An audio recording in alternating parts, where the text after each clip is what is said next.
Hey, we've got someone else turn. They wanna. Sorry,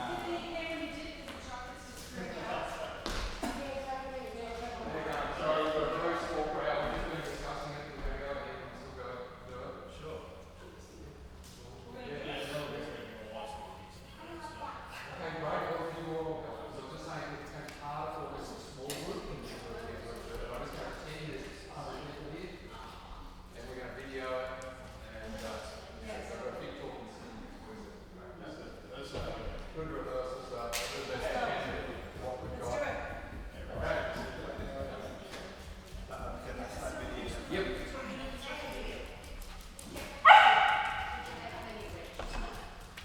It was only about 10 on the register, but I thought it just got all didn't register. Didn't want to register.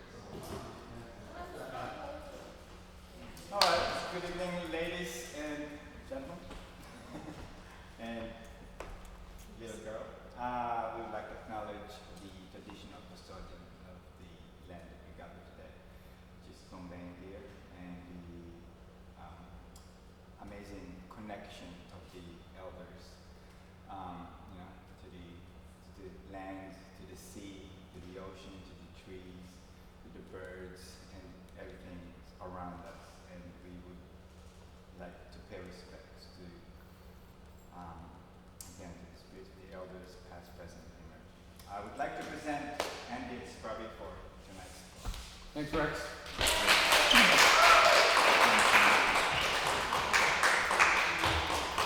There we go, the mic gets too loud, you can turn it off. Welcome everybody, the hundreds of you out there, thanks for coming. My name's Andy and this is Scrubby, and together we're walking around Australia. And tonight I want to entertain you, and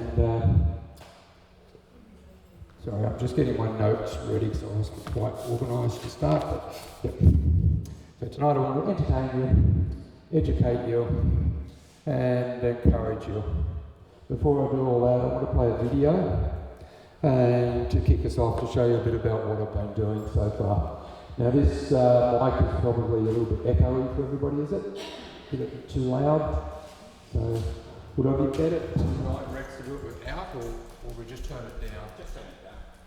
Okay, turn it down on. We like it.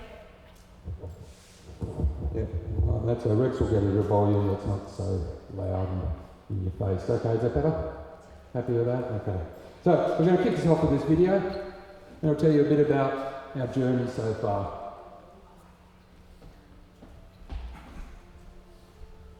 We got volume up on that? So that's on the iPad, isn't it?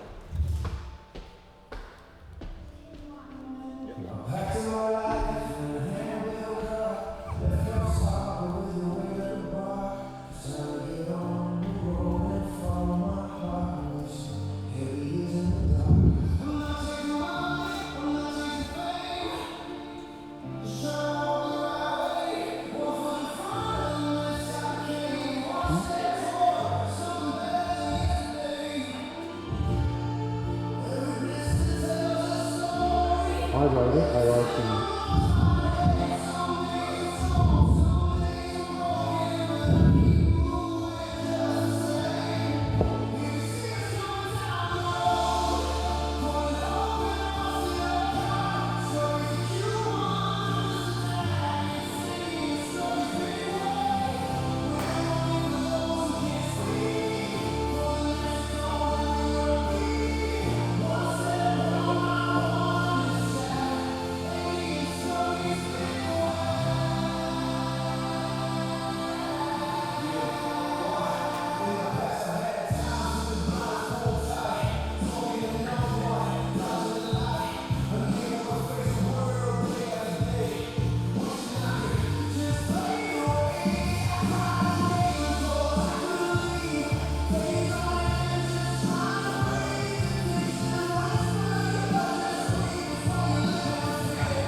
Welcome everybody, I'm Andy, and this is Scrubby. Scrubby, you gonna come and join us? I've got treats for you. Come on.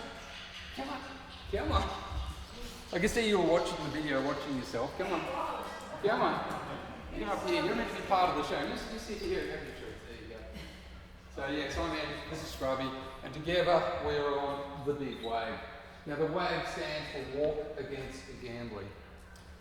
Although what we're doing a lot of the time I feel is not quite walking. Walking is more what you do around the Harbour foreshore on a Sunday morning with a latte in your hand. As you can see by the video, what we're actually doing is pulling a cart around Australia. And this cart weighs 190 kilograms. And so every morning, or before, we looked at the ag of that, and POMCAG didn't quite stack it up, so we decided to stick with WAG. It sort of made a lot more sense. So that's what we're doing. Every morning we get up and we strap on this cart and we lean forward and we start pulling.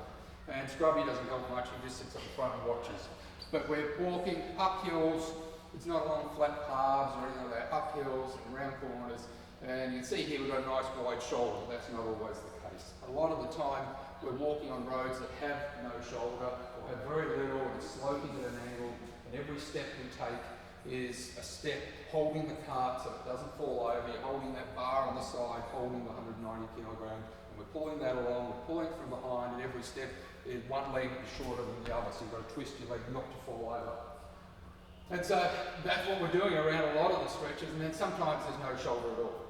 And when we get sections like that, we just have to watch out ahead and we look for cars and trucks coming towards us, and when they do, we just got to pull over into the long grass, let them go past, and continue on our way.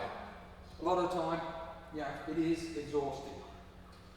We sometimes just have to pick a post or a sign up ahead and just keep going until we get to that. And then we get there, we go another 10 metres, and then another 10 metres, and then another 10 metres. And I haven't turned my mic back on. There we go, is that better? Sorry about that, there we go. So we've got our mic going. And so, that's how we get through the day. And just when we think we're starting to get it all worked out, down comes the rain. And often when I'm doing this, I'm thinking, man, this is the hardest thing I've ever had to do. And then I stop and think, well, is it? I start thinking about my life with addiction, and it begs the question, is walking around Australia as hard as living with addiction? Because a lot of the things I find are very similar. I used to wake up in the morning and I'd get up and I'd feel like I had to drag this load around with me all day long. And a lot of the time I'm going through the day just trying to stay standing and not fall over and destroy everything. And these thoughts throughout the day are constantly coming at me, addictive thoughts, like the trucks on the side of the road. I just have to let them go past, and much of the day you just try to get through the next 10 minutes without making a mistake, and then the next 10 minutes, and then the next 10 minutes. What people don't realise sometimes is living with addiction can be exhausting. And I'm just looking to see if someone else is coming in. No, that's all right. Yes, come in. Come in and join us. So living with addiction can be exhausting. And just when you think you've got it all worked out, down comes that storm in life that sets you back again. Now, a lot of people believe that addiction is just a choice. Coming here tonight is a choice. Me walking around Australia is a choice.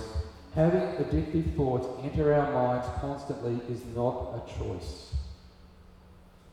There's a classic comedy sketch by the late Bob Newhart, and in it he plays a therapist. And this young lady comes into his office and she sits down, she pours out her heart and all the fears and anxieties, and she tells him all these thoughts will just keep coming into her head. And he sits there, and if anyone's seen it, in a classic Bob Newhart way, with his stone-cold face, he says, okay, I've got 2 words for you I want you to take home with you this week, and I want you to put them into practice. Do you think you can do that for me? And he looks her straight in the eye, and he says, now these are the 2 words. Stop it! Now it's a hilarious skit when you see the whole thing, but not very helpful in the scheme of things, because that's how a lot of people see addiction. Just stop it. I can. Why can't you? I had a friend once when I told him about what I was going through, and he said, I'll help you, Andy. He said, if you ever do it again, just let me know and I'll punch you in the face. Great, now, who needs enemies when you've got friends like that? But this, unfortunately, is how a lot of people see addiction. It's just a matter of willpower. And so willpower, I looked it up in the dictionary, and one of the key words it uses to describe willpower is tenacity. Now tenacity, I have that one in bucket loads. People have often said to me, you are the most tenacious person I've ever met. If I set out to do something, I do it. I just walked to Adelaide because I said I would. And I'll continue to walk around Australia because I've said I would. When I was 16, golf was my world. And me and my mates used to go down to the Oval after school every day and hit practice balls. And one day when I was down there, I said to the guys, watch this one, I'm going to absolutely smash it. As I took my big backswing, came through, hit the ball, it travelled straight along the ground at high velocity, hit a rock, a metre in front of me, and came back and struck me in the eye, destroying my eye and nearly killing me. I spent months in hospital with surgeries and nearly died. But when I got out, I couldn't wait to get back onto the golf course again. Because that's tenacity. And some years later, I had a brain tumour, and this time I lost the hearing on one side, the balance nerve on one side. So the doctor said to me, he said, when you get out of hospital, you're going to struggle to walk again. You've got one eye, one ear, one balance nerve, put all that together, it's going to be a cocktail of disaster. I wasn't having any part of it. I started walking around the block, holding on to trees and posts and things to get around. And after a few days, I said, stuff this, I just kept going. I walked all the way to my parents' house, 50 kilometres away, because I had tenacity. And then I kept losing things in my life. I lost my marriage, and I lost my house, and I lost my business. I lost my self-esteem, my self-worth, and very nearly my life. I'd done a lot of losing in my time. But growing up in the 70s, gambling wasn't really talked about. It was swept under the carpet. There was no talk, there was no discussions, there was no understanding. But I knew there was something wrong young in my age. At the age of 10, we used to go on holidays up to Yamba, just up here on the north coast. And every holidays, my parents would take us as a family to the RSL hall to play bingo. It was just a bit of harmless family fun. And they were each given $1 each to play with. But what my parents didn't know is I'd have another $1 hidden in my pocket because I didn't want to stop. I hated stopping. And the next morning, I would wake up, I'd feel shame and guilt for what I'd done. But not understanding it, I wouldn't tell anybody. And then when I turned 18, I could finally get into the clubhouse at the golf course. And one day I went to golf and I'd never played a poker machine. I just happened to walk past and I saw it. I put 1 coin in, 1 10-cent piece. And back then we pulled a handle and out came $20 of shiny 10-cent pieces, and I couldn't believe it. I grabbed all those coins and I took them home and I put them on my bedside cabinet, and that must have been the only time I ever walked out of a club with money. But I looked at it that night and they mesmerised me. And I started thinking, how easy was that? And that was the beginning of the end for me. Pretty soon I found myself going to golf, the game I love, and never actually making it onto the golf course because I find myself stuck in this clubhouse, destroying myself. I'd go home and my parents would say, how was golf? I would say, wonderful. We had a great time. And the lies and deceit had already begun. And the shame and the guilt I carried with me because I never told anybody what was happening. It was the silent disease. Then when I turned 30, by this time I was married, still struggling with problems, and one day I found myself up at Jupiter's Casino on the Gold Coast because I'd once again run away from life because I couldn't deal with things, much to my wife's disgust. But this particular day I was winning, and I was winning well. By lunchtime I'd won $5,000, and then I won $10,000. By 9 o'clock I had $20,000, and this was a special time in my life. Everything was happening for me. And by now a crowd had gathered around and they were cheering me on. And egged on by then, I started betting recklessly on zero. And when I put everything I had on zero, it came up 3 times in a row. I just won another $20,000 in the last 5 minutes. I thought I'd achieved everything I ever wanted in life. Imagine how long that moment would fulfill me for weeks, months, years. Well, I went back to my room that night with $43,000 sitting beside my bed.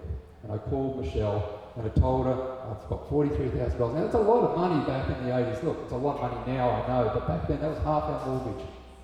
And so I said to her, I've got this $43,000, I'm coming home first flight in the morning. She didn't say that was good or anything. I was quite shocked, by the way. All she said to me was, please, just come home.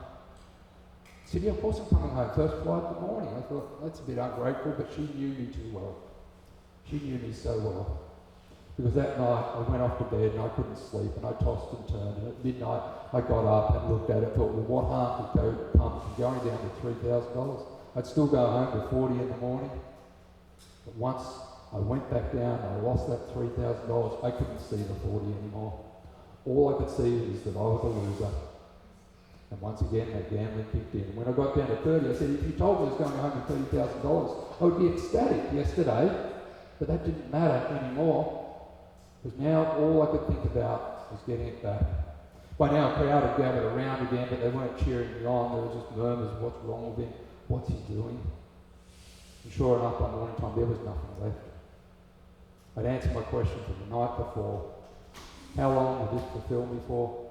Not even till the sun rose the next day. There was never a big enough win. No amount was ever going to be big enough. And that's the thing with all addictions. There is never a big enough high.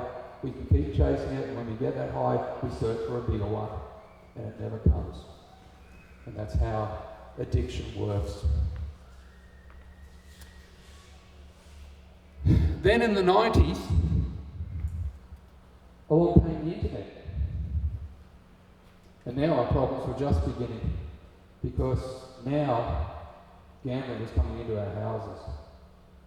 It was no longer something you had to go and find. It was around you all the time. It was on our laptops.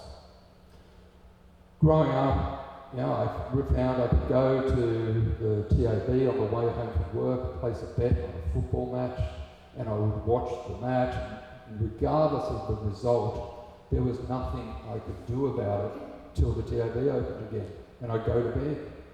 Now, if I lost on the football, I could log on and find a sport anywhere in the world. Didn't matter if it was darts in Iceland, I would be on it to try and win back what I'd lost.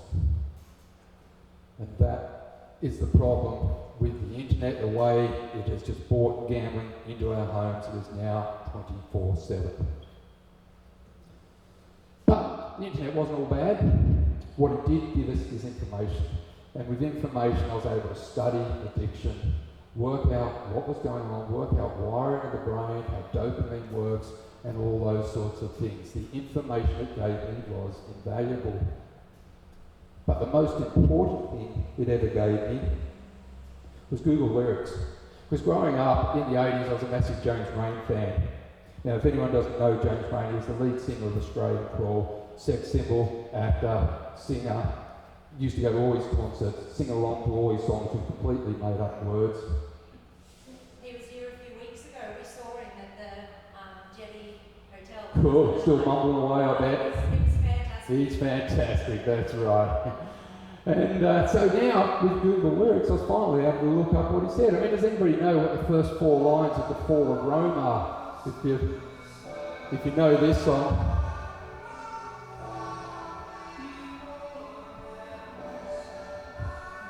Got no idea. But I've always found, if you want fun on a Saturday night with your mates, play guess the lyric. And look up a James Rain song, you get 1 point for every word right, 10 points for every sentence right. You get the whole song right, you're either cheating or you are James Rain himself. But still got no idea what he's saying. Great song. But when I finally got through the lyrics and I was able to look it up, I found him saying, I want no part of this despair, I want no ugly mornings, I want no opiated fear, I want no clouded ceilings. And when I read this, I looked at it and I still had no idea what he was on about.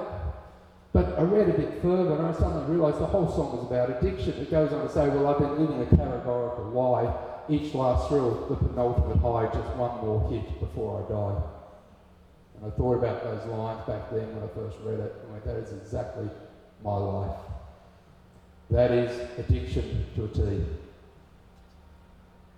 So what is addiction? Well, there were 2 scientists back in the 1950s when all good unethical research was done that accidentally discovered what addiction was. And they were doing experiments on rats, and their names were Olds and Milner.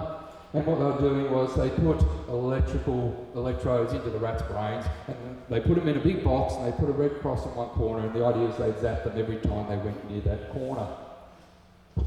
So they started the experiment. The first rat sort of wandered over, minding his own business. He stood on the red cross and suddenly, oh man, hey guys, you've got to come over. Guys, hang on a second, I've got to have another go. Oh man, that is good. And so this absolutely shocked the scientists, because they expected the rats to keep away from that corner. But what they found was the rats were actually congregating. They were like Swifties at a Taylor Swift concert. I don't know what this is, but I want more. So that's what they did. The scientists put the lever in the box so the rats could press it themselves. Because what they discovered was they had plugged the electrodes into the nucleus accumbens, the pleasure centre of the brain, and they were giving the rats a high. They were giving them a hit of dopamine. So they put the lever in there, and in the other corner they put a bed, some food, and necessities like that, maybe some magazines to read, whatever rats do. But the rats couldn't care less about that. They were in the corner pressing the button non-stop for days on end. Did Scrubby just fart? I'm sorry. You should be up on the stage here with me, Scrubby. But they put the lever in that corner, and what they found was that the rats would press the lever up to 700 times an hour for days on end until they eventually died of starvation and exhaustion. And that right there is the most perfect example of addiction, when we pursue pleasure at our own detriment. I know I should eat, I know I should sleep. These are the logical things that my brain says I should do. But I am so overtaken by this substance or this activity, I just cannot stop it. Just one more press on that poker machine. Just one more attempt to beat that level on my computer game. One more Tim Tam from that packet. One more click on that internet pornography. Just one more. Just one more. I was sitting at the lights one day and this car was coming towards me and the guy was on his mobile phone. And this drives me crazy. And as I watch him, he comes up to me and turns the corner in front of me. And as he does, he's still got both hands on the screen, not looking at the road. And I'm going off my brain at him. I couldn't believe it. Until I stopped and I looked a little bit closer and I realised it was a left-hand drive. He was just the passenger. And so it is with addiction. So often we are so quick to judge without actually looking inside the person. I met this guy, Alan, some years ago. Now, Alan was born into a life of crime. His father was a member of a bikie gang. At the age of 12, Alan was in his father's garage cutting and packing heroin. At the age of 15, he was out on the streets selling it. And when he was old enough, him and his mates joined the local bikie gang themselves. And at various times in his life, Alan had a $3,000 a week heroin addiction. Ever since the perceived synopsis a lot of people have of addicts, down and outs, bad environments, bad people. But I want to tear up that stereotypical image and have a look at myself, because I grew up in a loving, ethical family on the North Shore of Sydney. When I was 12, I was in my father's garage making things with him.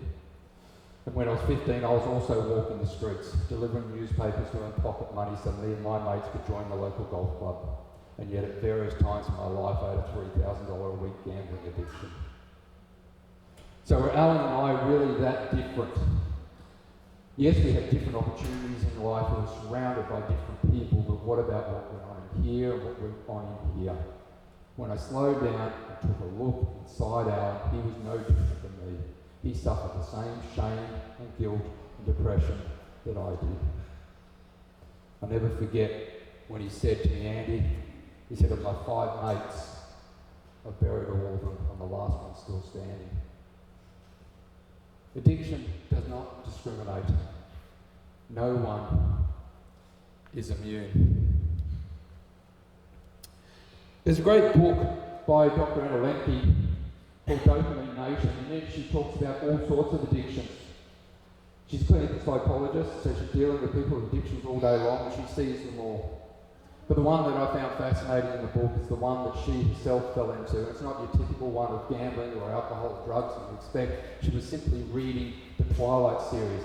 a novel, a vampire novel, romance novel, not something I'm interested in, but that's the thing about addictions. It doesn't have to be what you understand, it's what's important to that person.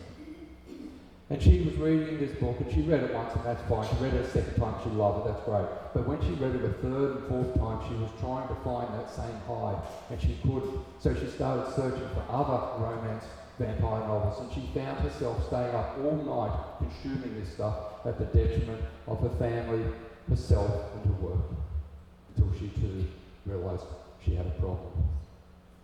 Because addiction does not discriminate, no one is immune. You know, there's the big three in addiction. There's your gambling, your alcohol, and your drugs, and then there's so many others like sex and work and food and your new age ones, your social media and online gaming and online shopping. And my mission as I walk around Australia is not just gambling, it's all people with addiction. I think we can all understand each other to that extent.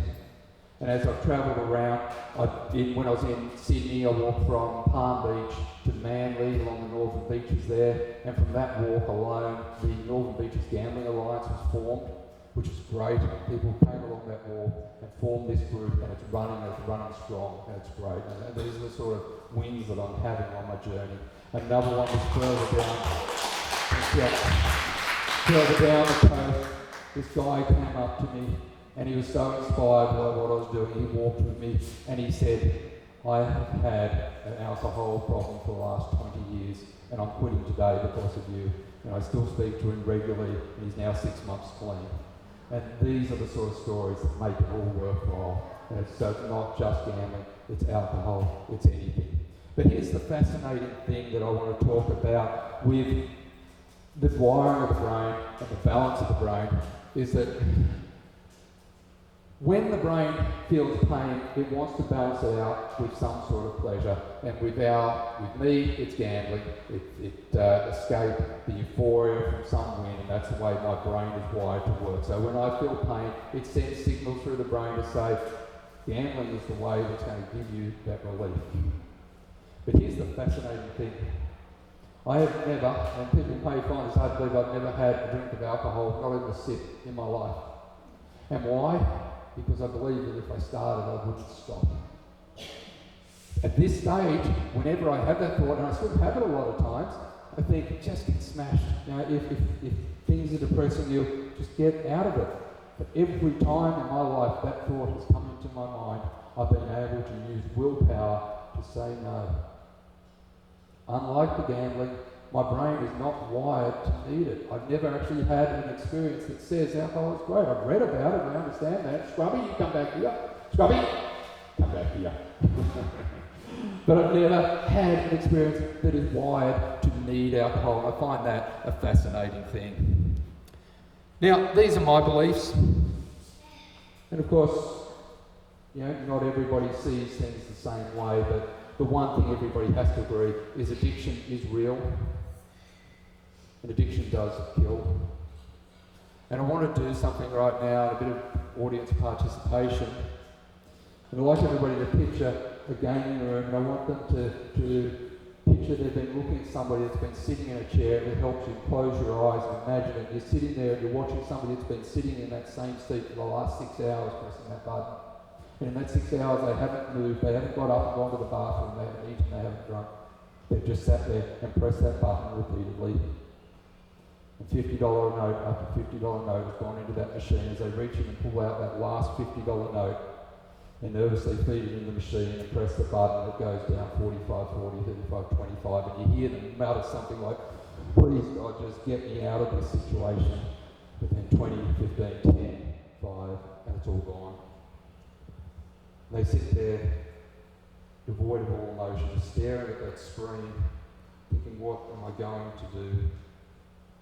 Eventually they get up, head down, shoulders slumped, and they walk out of that club, out to their car, hoping no one sees them, no one talks to them, no one recognises them.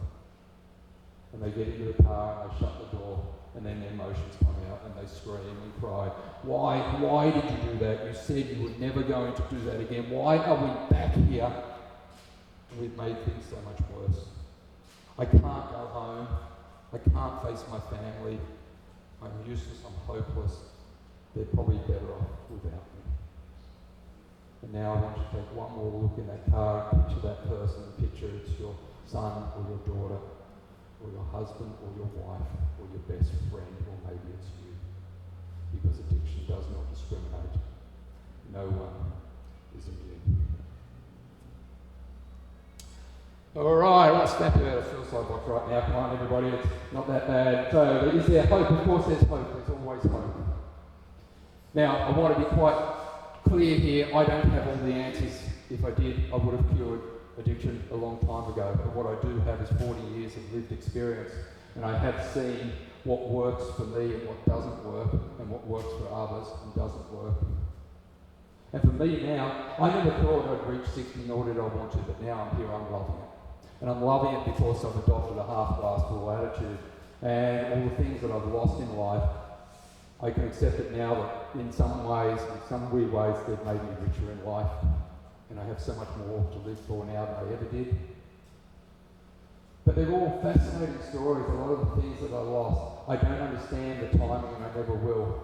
But just a few of those stories. When I hit that golf ball, I said to my mates at the time, just about 10 seconds before I passed out for the next 3 days, watch this, I'm going to hit the biggest shot of my life, and how prophetic those words were. Because as I came down, the one thing I was always taught in golf was to keep my head down. But as it came through, I wanted to see where that ball went, and I looked up and it struck me in the eye. Now, if I kept my head down, that ball would have struck me in the temple and killed me instantly. And many times in my young life, I wished I had put my head down. But now I'm glad I didn't.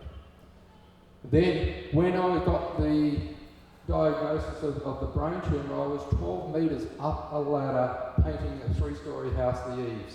And the doctor rang and I came down and answered the phone, and he said, I'm really sorry, I have bad news for you. It's an acoustic neuroma.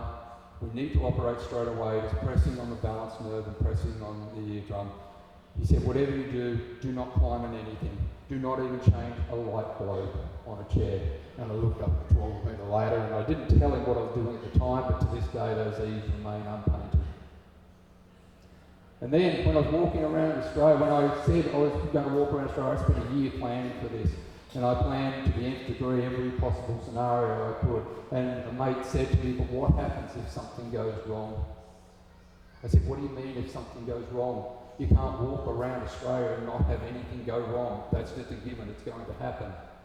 But I didn't expect it to happen the day before I left. On the Friday of the day, or the Saturday I was leaving, on the Friday I got a phone call from the doctor telling me I had cancer. I couldn't believe it, but I sort of could. I sort of just, in a half way, I just sort of had the smirk. I said, yep, that'd be right, because that's the way timing has always worked for me in my life. I can't explain it. I don't try to these days.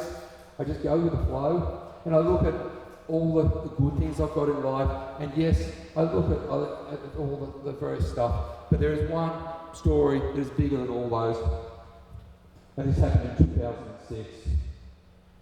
And this was a big part of my life, so I need to tell this one. But back in 2006, I was freshly divorced.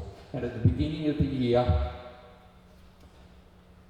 I was being freshly divorced, and I didn't want any friction or conflict with my wife. So I said to her, you have the house, you have the money, you have our possessions, you have everything. I wanted her and the kids to be comfortable.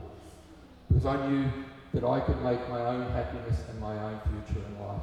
And at the time, I'd been running a shop for the last 10 years, a hobby shop in Castle Hill, and it was successful, and I knew I could make it bigger, and I wanted to make the biggest and best hobby shop in Australia, and I knew I could, so I set out to do that. At the beginning of the year, I rented a 500 square metre place on a corner block in a prime real estate in Castle Hill, and I started building this shop.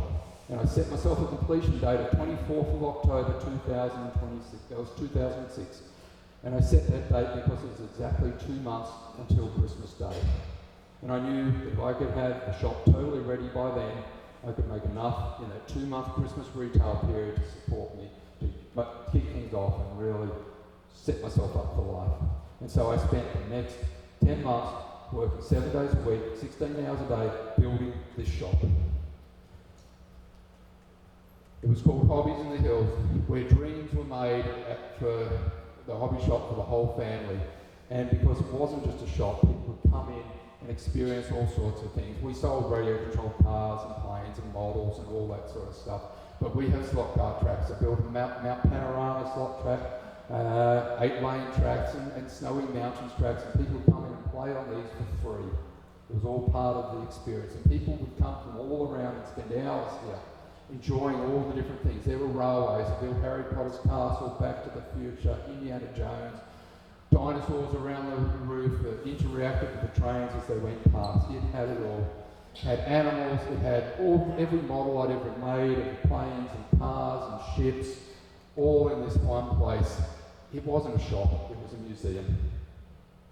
And when I finished this shop/museum on the 24th of October, like I said I would, I closed up the doors that night at 5 o'clock, knowing that I was a man in total control of my destiny.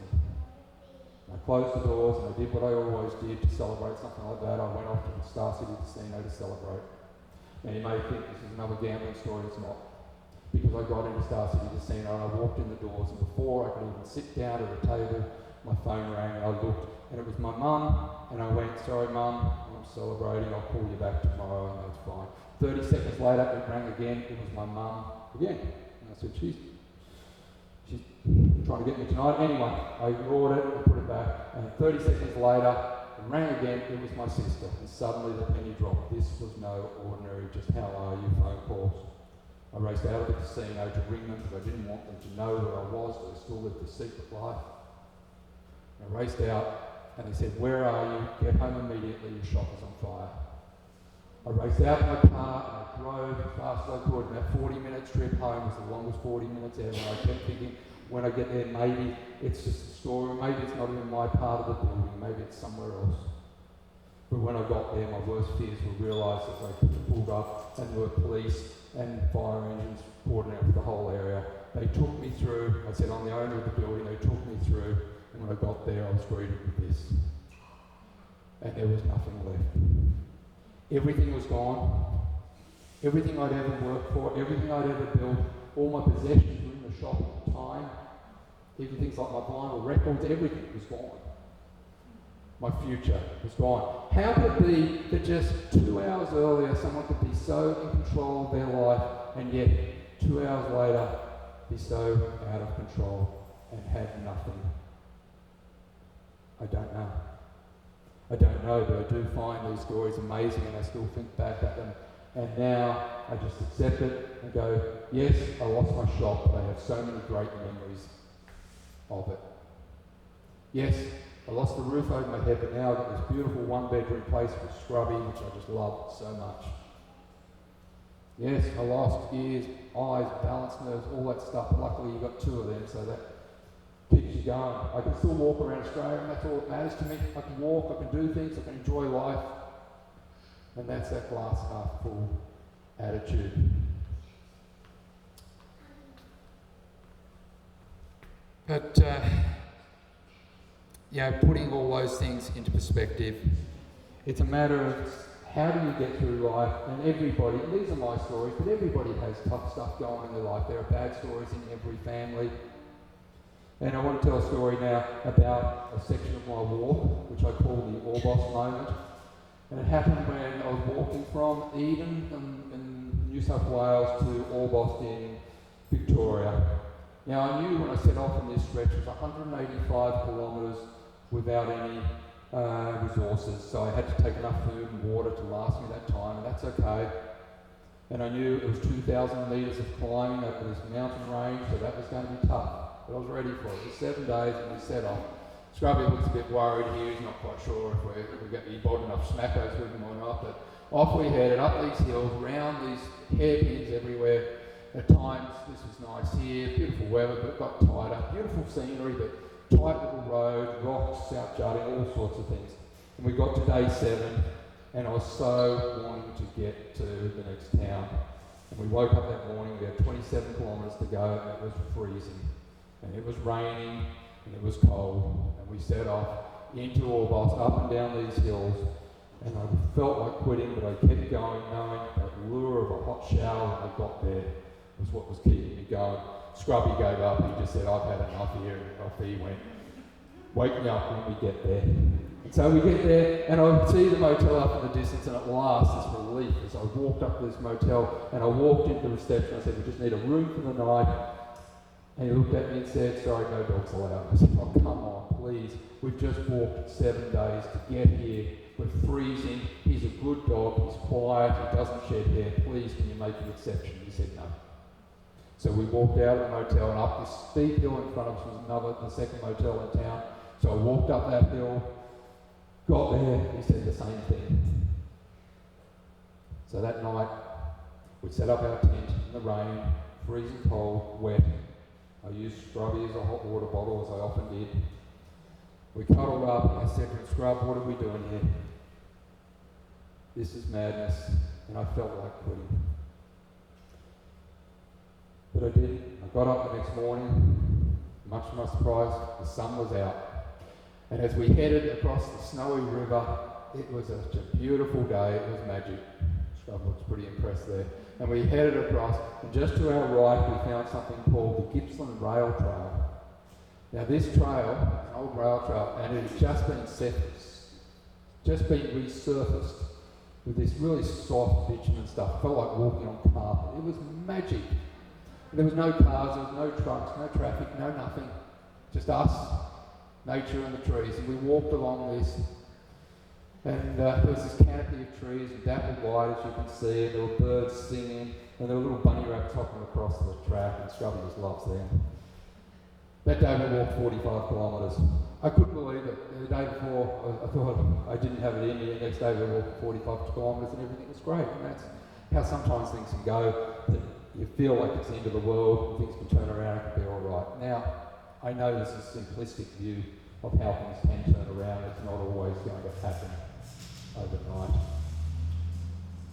And this is where you guys come in. When people are in their deepest, darkest moments, it's our job to help them through that time until the sun does eventually come up again. Yeah, it is.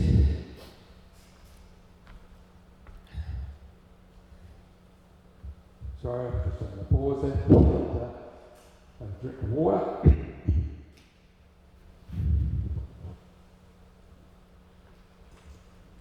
But yes, it's our job to help them through these moments. But what you need to understand is that people that are deep in deep places with addiction and that, the answer is not to sell them on this half glass full attitude that I was talking about. That comes later. When people are deep in addiction, don't say to them, just look on the bright side, look at all the wonderful things you've got. You've got to understand their situation. They can't see what you can see. They're so buried under shame, fear and exhaustion that they're blinded to this.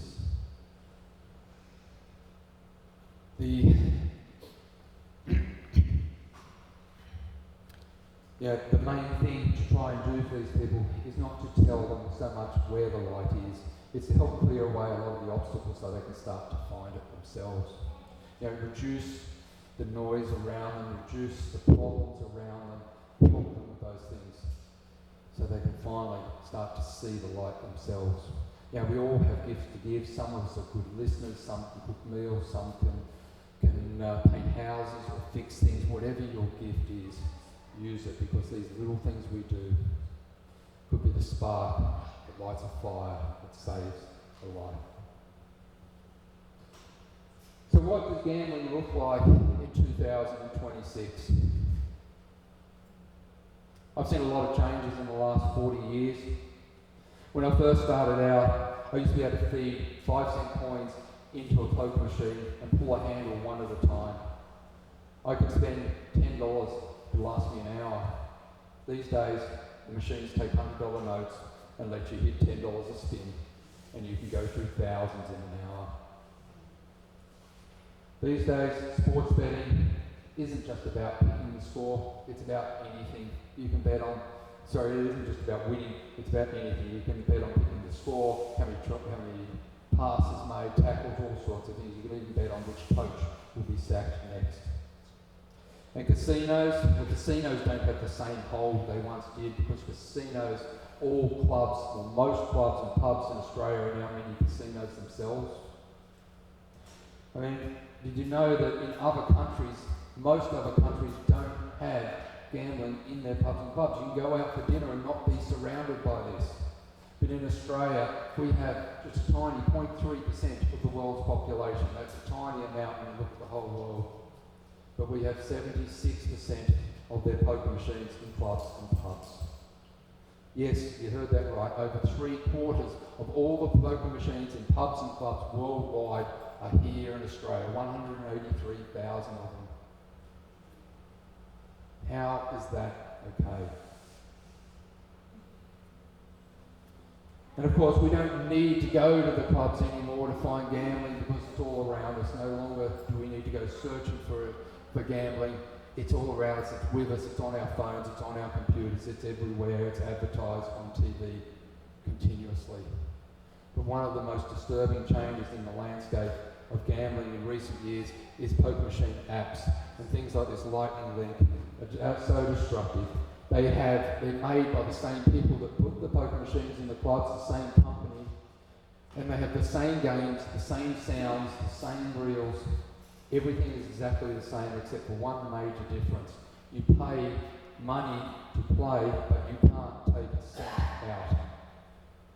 Now you may think, who would be stupid enough to play a game that you've got to pay money but can't actually win anything? Well, I would. Because when these games first came out, I thought I might be able to play them and it might keep me away from the clubs. And at first they did, and I was able to spend $10 here and there for a bit of fun, and it kept me away from the club. But pretty soon I found myself spending hundreds of dollars a night to play a game where I couldn't win a single cent. Now I know that doesn't make sense, it doesn't have to make sense, and the designers of these games know that. It doesn't have to make sense, it just has to keep you hooked. And it tells you a lot about addiction and a lot about gambling, and that is that it's not about the money, it's about the escape from the pain. And then also, a new thing to come along is gambling influencers. People that go into clubs and pubs and they set up camera equipment and film themselves playing poker machines. They go home and they edit it. And they edit so you see good-looking people playing these games, hitting jackpots, the lights going off, the sounds, the winds, and all the fun. And young people see this and they watch and they think that looks awesome. And that looks an easy way to make money, but what they've edited out is the destruction. They've edited out the shame and the guilt and the broken families and the broken relationships and the suicide. And the grooming starts younger than that. It starts in kids' video games and things called loot boxes. And loot boxes are again built by the same companies that make the poker machines. And they're designed to change the minds of young people, to teach them to spend money to try and get the reward, to try and get the dopamine hit.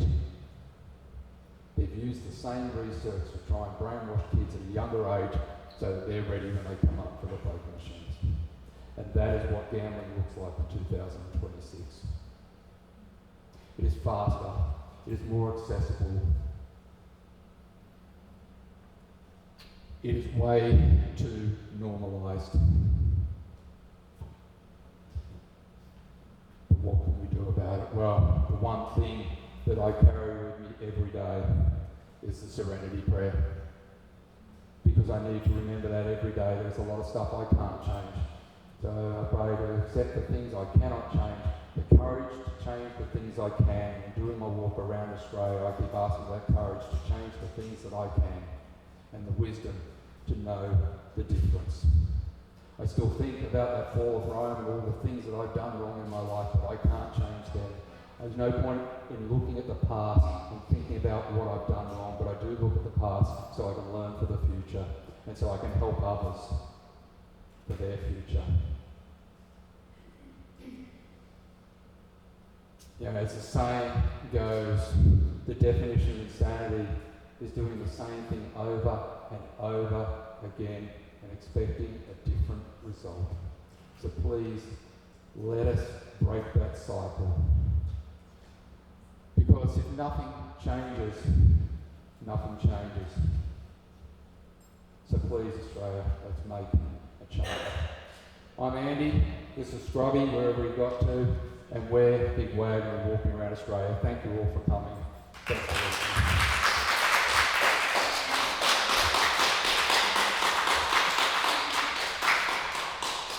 Scrubby, what you doing? Come on, where are you? You're meant to sit up here, eh? Yeah, now you're coming up, aren't you? What happened? There we Andy, I go. haven't had the pleasure of hearing you speak before. I'm CEO at Lifeline, and Martin talks often about Andy and his journey. Part of his journey is about doing some fundraising for Lifeline to keep some bums in the seats, keep the lights on, those kinds of things. But I haven't actually had the pleasure of hearing Andy speak. I must admit I'm a bit emotional about it. So thank you for sharing. Thank you. Thank you all for coming. So we've got small group. We've got short. Thank you. If you've got any questions, I'm happy to answer anything. Yeah. That's what we're about. We're going to keep on going. I had a letter from Pete Cheney, MP in Perth, yesterday, saying she wants to do a big event in Perth when we get there, so that's going to be great. MP in Perth. Oh, she's a member Member of Parliament. of Parliament in Perth, yeah, and big on gambling reform, so she contacted me and I was so excited to see that. So that's another one we've got out in the mix. We've already got Tim Costello and Senator Johnson and Stu Cameron and various other people on board. And you know, as we go, like, look, I came here tonight, it's a small crowd, and I won't just do it because that's what we've got to do. You've got to get through the small crowds, and there'll be times when there's a bigger crowd, and you just take everything as you can. I did, you know, small talk in Melbourne, and there was only small talk with the right people there. There may not have been a lot of people, but the people were there, the 40 people had started up a lot of conversations about it in Melbourne, so it's really great. You did such a nice job of taking the entire lifetime of challenges, really. Yeah, And still, there's that silver lining. use them. Don't just sit there and wallow in it, use them to help others. That's what I'm all about. Yeah. I'm feeling good, feeling great, feeling healthy. You leaving on Thursday? Tuesday, next Tuesday. Tuesday. Yeah, heading down to Sydney. Yeah, 2 weeks and then I'll be walking again. And I'll be slow because I put on too much weight. You can see up there. I'm carrying an extra 10 kilos, would you believe? Really? 10 kilos I put on, yeah. That's very much. I'll lose it once I get on the hull. None of us are really feeling bad for you here. No. But I can feel it. I don't know why I walk. Yeah, you I can. feel the difference. So I'll have to lose that again soon. Thank you. Incredible. I'm very Yes, excited. it's great. Because every town's affected by it, don't they? So many towns, Yep. smaller towns everywhere are just affected by it. Yep. So, yeah, what you're doing is fantastic Thank you. to get that conversation going. Yep. I'm not sure how much goodwill there is amongst politicians to do things about it. Yeah. Because I remember when poker machines coming to the pubs in the mid-90s. Yep. I was working in construction, there's a lot of renovations. Yep. Yeah. And I had to go to meetings with aristocrat poker Yep. machines, and it was sickening the way they used to talk. Yeah. The way they design poker machine rooms to deliberately get Mhm. people addicted and Yep. how much money they made out of them. Yep. And I'm just saying to the public, you can't lose. If the person gets 20 grand out of them, they'll put it straight back in. Don't Yep. worry, you can't lose. And That's it. I found it confronting because I never had much to do with them, just to hear that kind of talk, how Yeah. basically had to sleep for them, basically how nasty it was really. Yeah. Pubs stopped having live entertainment, all that sort Yep. of thing, to put these poker machine rooms in. It's quite awful. So Yeah. you see some pubs, especially in Sydney and all that, they proudly advertise now their poker machine free and all that. So Yeah, there's a few doing it. And getting good response. Bands are coming back and the food and it's been great. Yeah. and just live entertainment's Yeah. good, the way pubs should be. Yeah. So, And guys, you realise in Perth there are no poker machines. yeah. Only in the casino in Perth. That's all of Western Australia, isn't it? All of Western That's Australia, all of Western Australia. Yeah, And the yeah. politicians in New South Wales and Queensland say, oh no, we can't do that because our sporting clubs will go under. No, they don't. Perth have learned to survive. And they do have advertising as well. Yeah. Any advertising, because we spent 7 months in Kununurra for Yeah. 3 years ago. Yeah. And so we were watching our teams, Manly and South, Yeah. every weekend in Kununurra, and yeah, they have no ads, no gambling Yeah. ads. It's love to see the stats for Western Australia and, you know, Yep. the difference those two things are making Yes. with the addiction levels. That's right, yeah. Yeah, it must be less, has to Yep. be. Yeah, It'd be great to see. but to see that across the whole of Australia, Yes. yeah. Well, one positive for you, you don't have to worry about the fuel prices. Nope. Well, I've got to drive down to Adelaide. Once I get to Adelaide, it's all on foot. Yep. You just need your own fuel. I think I read the other day, you guys, that something Thank you. like $88 billion being made across Australia. Gambling. Yeah, and less, I guess about 1% of that gets spent by the government back into gambling. Well, the government doesn't really care So about the duty of care is not really matching the benefits that the financial benefits.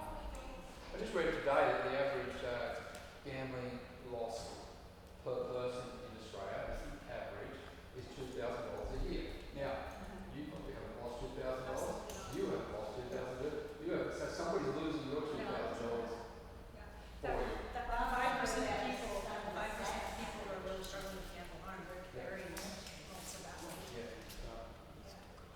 Well, thank you very much. It's really powerful. You don't need to know until you're speaking from your heart, do you?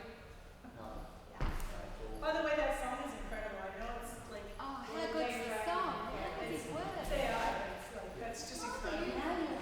My words, but they are singing. I sent it to Rex. I was like, that sounds like Guy Sebastian years ago. And I was like, that's incredible. Yeah. That's so good.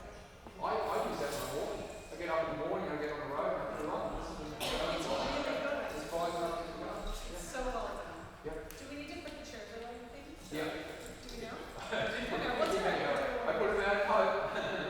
That's right. That was so well done. Thank you so Yep. much. Nice to meet you.